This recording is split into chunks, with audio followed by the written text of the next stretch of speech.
எந்த மாணவனையோ மாணவியோ இன்னொருத்தோட கம்பேர் பண்ணி திட்டுறதையோ அவமானப்படுத்துறதையோ பெற்றோர்கள் தயவு செய்யாதீங்க. அதே மாதிரி மாணவ செல்வங்களே, இந்த மார்க் ஒன்றும் இதுதான் உங்களுடைய முழு வாழ்க்கையும் அல்ல. இது வாழ்க்கையில் ஒரு பகுதி தான். ஒன்று சொல்லட்டுமா? ஒரு பையன் அவங்க ஸ்கூலில் ரொம்ப முட்டாள் மடையன், அவனுக்கு மூளை வளர்ச்சி இல்லை, அவன் சரியாக படிக்க மாட்டான், அவன் மற்ற மாணவர்களோட கம்பேர் பண்ண அவன் ஒன்றுமே இல்லை, அவன் ஜீரோ அப்படிலாம் சொல்லப்பட்ட ஒரு மாணவனை அவன் தாய் வேறு ஸ்கூலில் போடுங்க அப்படின்னு சொல்லி ஸ்கூலை விட்டு தூக்கிட்டாங்க. ஆனால் அவனுடைய தாய் அவனை டிஸ்கரேஜ் பண்ணவே இல்லை. இந்த மாதிரி டீச்சர் சொன்னதே அவன்கிட்ட சொல்லலை. அவனை முழுக்க என்கரேஜ்மெண்ட் கொடுத்து அந்த கடைசியில் அந்த மாணவன் உலகத்துக்கே ஒளி தரக்கூடிய மின்சார பல்பை கண்டுபிடிச்சான்.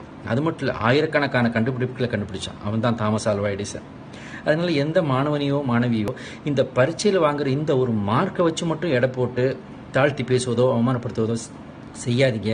மாணவர்களே, இதோட வாழ்க்கையும் முடியல. தொடர்ந்து போராடுங்க.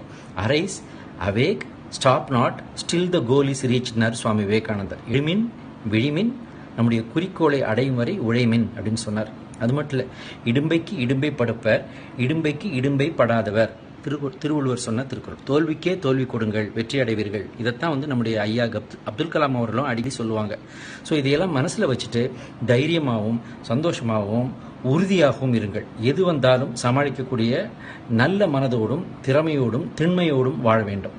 நன்றி.